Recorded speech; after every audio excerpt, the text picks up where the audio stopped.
Yes, and they were organized. They were, my grandfather, Adolph Pons, was trained as a bank clerk, so he was fastidious in keeping copies of things. Um, he he also wrote a lot of letters in an age when people wrote letters. Every phone call, there was telephones, but it was long distance to dial your neighbor across the street. So um, postal service was twice a day. Um, a stamp was a penny.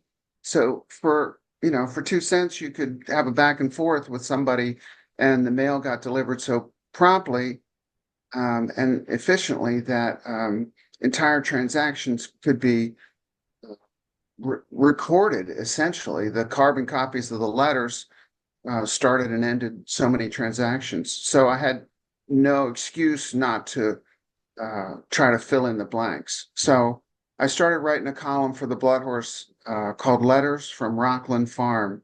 And it was just a monthly um, kind of digestion of the letters that I had found that month. I mean, I was writing it as I was researching.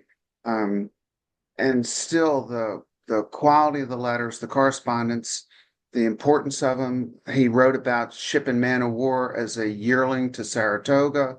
Um, he had photographs of man of war no one had ever seen before, just routine farm photos that had been filed. Um, Man of War sold at Saratoga in 1918, 1919. He's champion 2-year-old. 1920, he's as big as Babe Ruth. Um, it's an amazing uh, amazing sort of treasure that I found. And for 3 years, appeared every month in the Blood Horse. At its conclusion, I knew it had the material to be a book. I just didn't know how to write a book. You can't like just pick up magazine articles and cram them into a book. People don't read magazines the way they read books. They pick up magazines, they read till they get bored, they drop the magazine. A book, you hope, has more of a narrative story that follows, that tracks all the way through. So I had to rewrite the the Blood Horse column, and in doing so, I was able to leave out a bunch of stuff so that the book was only 200 pages. It would have been 400 pages, but I don't think people read like they used to. They certainly, how many of us have finished a 400-page book in the last 10 years? Not many of us. A couple of us have finished 200-page books. So anyway, it got published in August. It's called Letters from Country Life. The subhead, because modern publishing requires a lengthy title so that it keys into algorithms that include the words. It says Adolph Pons, Man of War, and the founding of Maryland's oldest thoroughbred farm. So if somebody just clicks in thoroughbred, um, it pops up sometimes. Well, his father was a chef in France, and chefs in France are revered. They're like generals in the army or something. They keep really good records of them.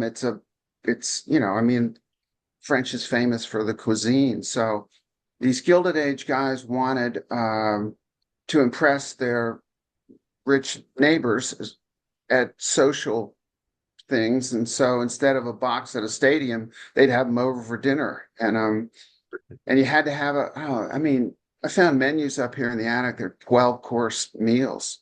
Um, it's unbelievable.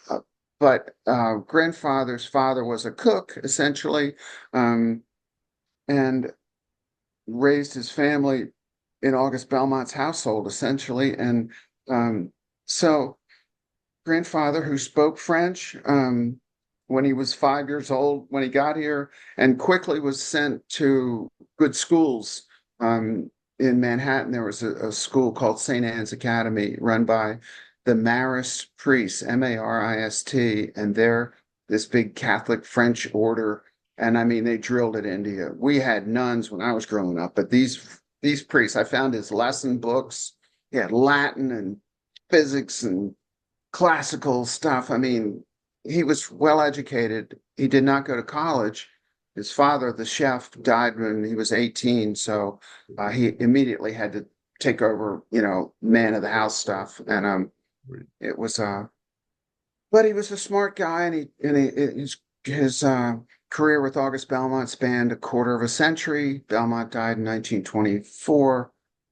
Grandfather went out on his own, and because of his reputation with August Belmont, he had a clientele that just the biggest guys in horse racing often called on him. Trainer, he was like the administrator, and he planned pedigrees. He paid all the bills. He approved everything. He was the office in New York that communicated with the farm in Kentucky, and August Belmont was a really busy banker. He was the Rothschilds representative in America, and the Rothschilds, of course, in Europe. Those guys funded Napoleon. They helped underwrite the Union cause in the Civil War. They're big cats, and so August Belmont was very busy. And grandfather, he was like in The Godfather, the consigliere. Tom, carry out these things for me. That's what grandfather did for August Belmont. He'd been to Maryland a number of times on horse business. Man of War raced at Haverty Grace Racetrack, won the 1920 Potomac Handicap. Haverty Grace was a was a very prominent track on the circuits back then. Um, uh, a little background: racing closed in New York in 1908. It was the progressive movement, the same thing that caught up with Prohibition. Um, so there was no racing in New York, so they built Haverty Grace in 1912, Laurel in 1913. Maryland benefited from no racing in New York, so grandfather had to see a lot of Maryland. And in those days, the trains ran so efficiently, and uh, he would just hop the train at Penn Station. He'd be in Aberdeen 2.5 hours later, doing work the whole way, dictating letters. He knew shorthand. He never stopped. He was a really industrious, busy. He had that immigrant zeal to Yeah. to leave a better life for his family.